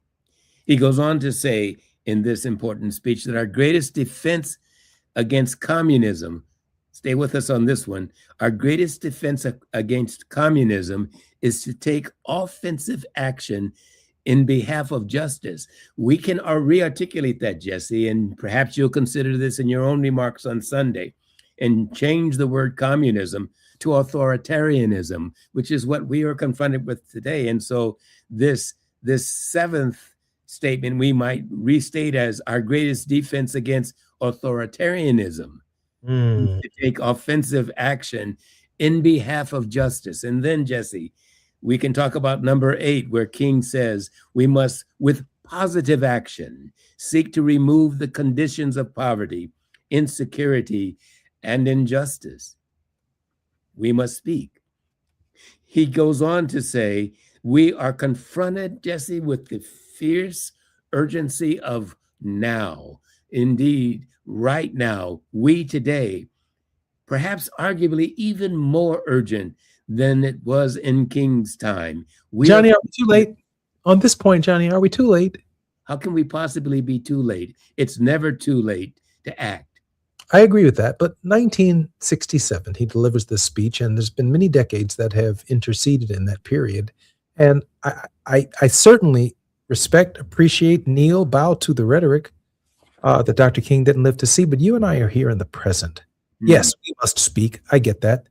Tenemos que hablar. I get that. But I spoke with Professor Yancey out of Embry University, and he said, Jesse, listen, I know you're trying to save this thing, but it's 9 minutes to midnight, man. It's 12 minutes to midnight. This thing's over, man. He said, I don't believe this thing can come back. I guess I know we have a few more points to go through, but I do want to raise the question, and I know we have this little less than a minute, but we have 9 minutes when we come forward. Johnny, is it too late? Well, it is certainly late. It can't be too late, Jesse, because that actually takes us to the next point, I think, in King's speech, where he says, we still have a choice today, even though it is late, Jesse. Is it too late? King says, no, we still have a choice today. He then says, it's either nonviolent coexistence or violent co-annihilation. We only have two choices.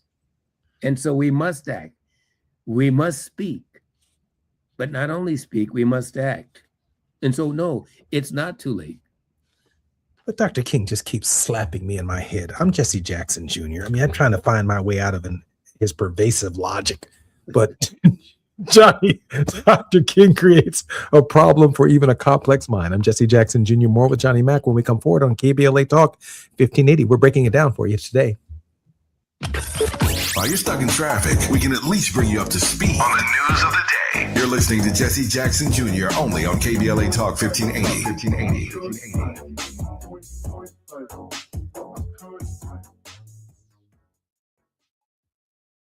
Join Ignited Light at the 10th Annual Dr. Martin Luther King Jr. Day of Service, Saturday, January 17th from 10 a.m. to 2 p.m. at Holman United Methodist Church, 3320 West Adams Boulevard, west of Arlington. This service for humanity brings together community providers offering free food and clothing, medical screenings, legal, dental, academic, and career services, plus vaccinations, flu shots, HIV and STD testing, and blood pressure checks. All are welcome. That's January 17th at Holman United Methodist Church. For more information, go to adayon.org. That's adayon.org. Are you drowning in IRS tax debt? Angela was. She called Civic Tax Relief and saved over $80,000. Felicia was having health problems, got behind on her taxes, interest and penalties were adding up. She called Civic Tax Relief and saved over $15,000. Civic Tax Relief is a professional tax negotiation firm that can protect you from the IRS. If you're getting collection letters, call Civic Tax Relief for a free consultation. They will go to work helping you discover all the relief programs you may qualify for free. James owed the IRS $37,000. Civic Tax Relief represented him against the IRS, and by the time everything was completed, he did not owe the IRS anything. If you are in trouble with the IRS, call Civic Tax Relief for your free consultation now. 800-200-2257. 800-200-2257. Get a free consultation and real tax relief. Call 800-200-2257. 800-200-2257. KBLA Talk 1580. We've got a lot to talk about. KBLA Talk 1580, connecting you with services and solutions. The Autopsy Initiative provides a second autopsy free of charge for victims' families who have lost their loved ones due to a police-related death. The services offered through the initiative include the completion of a second autopsy, disclosure of preliminary findings, and a final autopsy report.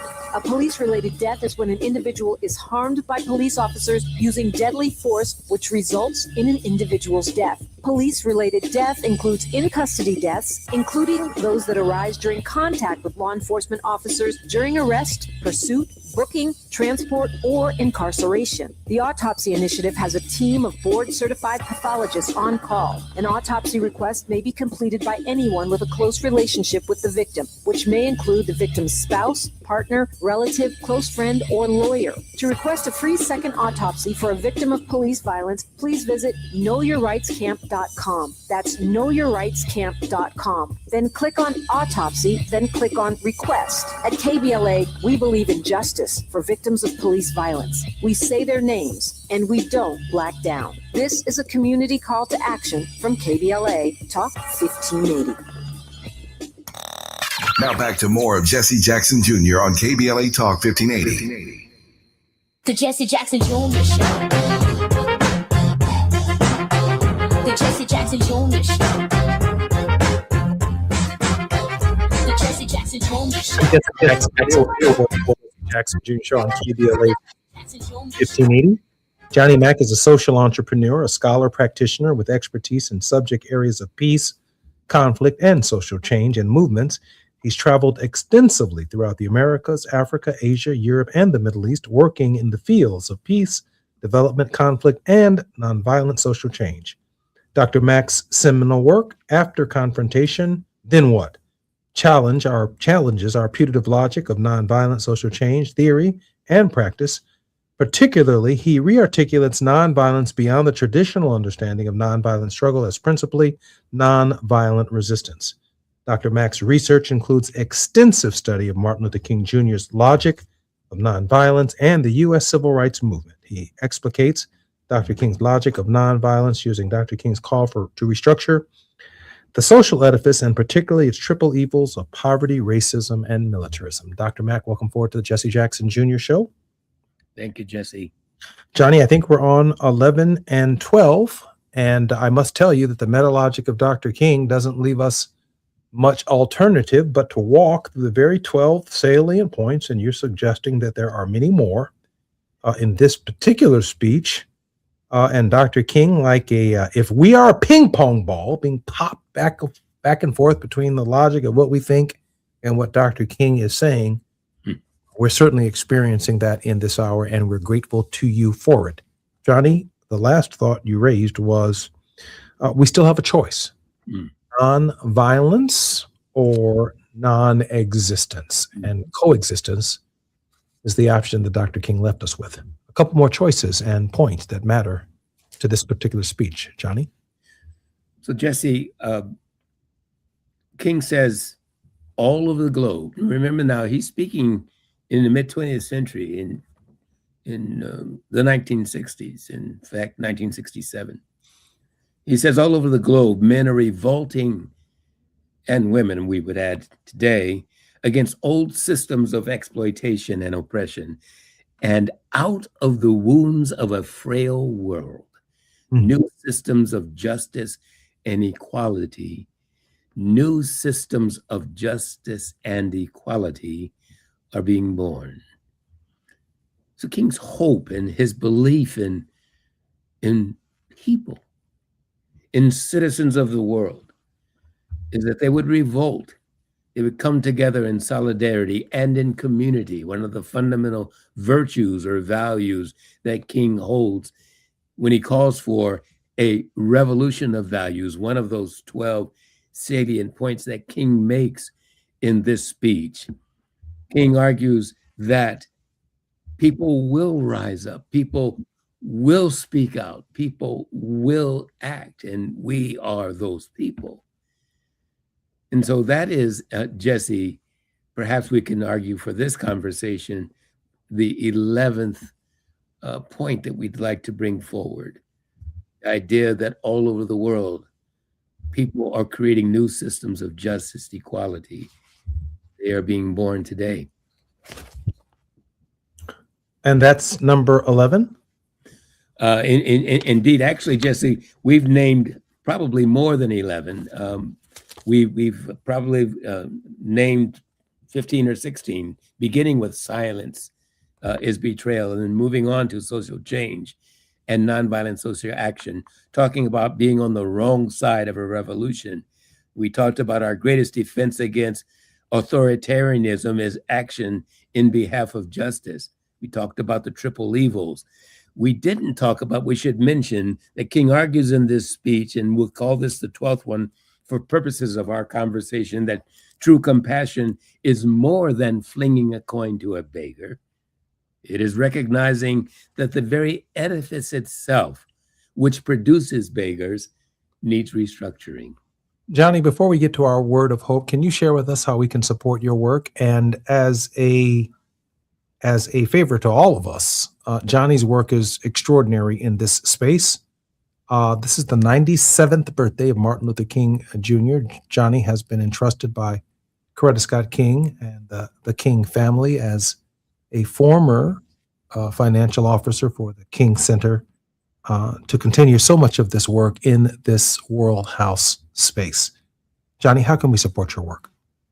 Jesse, our website is rather long, but it is theworldhouseproject.org. I'll repeat it. It is theworldhouseproject.org. There, you can read more about our work, not only here in the United States, but around the globe. And there you may find a link where you can make a contribution to our work. Johnny, a word of hope. A word of hope, Jesse. You know, Jesse, this speech is so important. And in King's last year, the last year of his life, he delivers such profound speeches and thoughts and interviews. Just 14 days after the April 4 speech at Riverside Church on the far eastern side of our country, King travels to the far western side of our country, and he delivers a speech in Palo Alto, California, at Stanford University. It's clear that this idea of silence being betrayal is on King's mind, at least for that 2-week period. In talking about a message of hope, if I can just read a small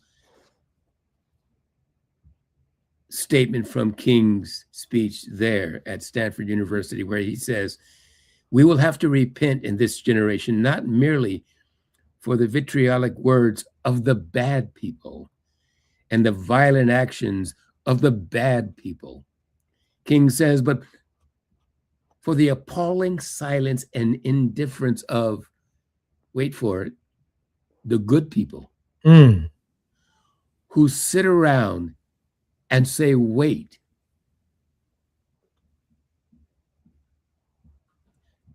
Somewhere, King says, we must come to see that social progress never rolls in on the wheels of inevitability. It comes through the tireless efforts and the persistent work of dedicated individuals. And finally, Jesse, King says, without this hard work, time itself becomes an ally of the primitive forces of social stagnation. Johnny, hold on a second. Wait a minute. Social progress is not inevitable. All these social justice warriors out here, there's nothing inevitable about social progress. That's right. And then that second point, though, Johnny, that Dr. King says right there that you read. Can you read that one more time, please? It comes through the tireless efforts and persistent work of dedicated individuals. And then he says, Jesse, if I may quickly, and so we must help time. And we must realize that time is always right to do right. We must help time. But Johnny, time is neutral and by itself does not change things. What you're suggesting is we have to have our foot in the behind of our activities and force time to deal with the present. Those aren't quite King's words, but I think essentially, Jesse, I'm not sure you and I are quite as eloquent as King was, but I think we got the point. I'm just trying to keep it real. we have to put our foots in time, and we have to make time, because King says time is always right to do right. I'm Jesse Jackson Jr. Our very special guest has been none other than the great Dr. Johnny Mack.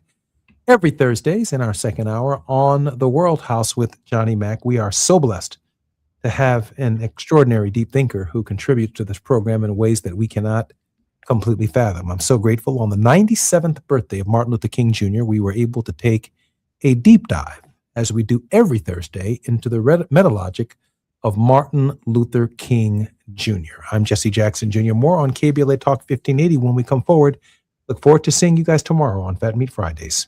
Until then.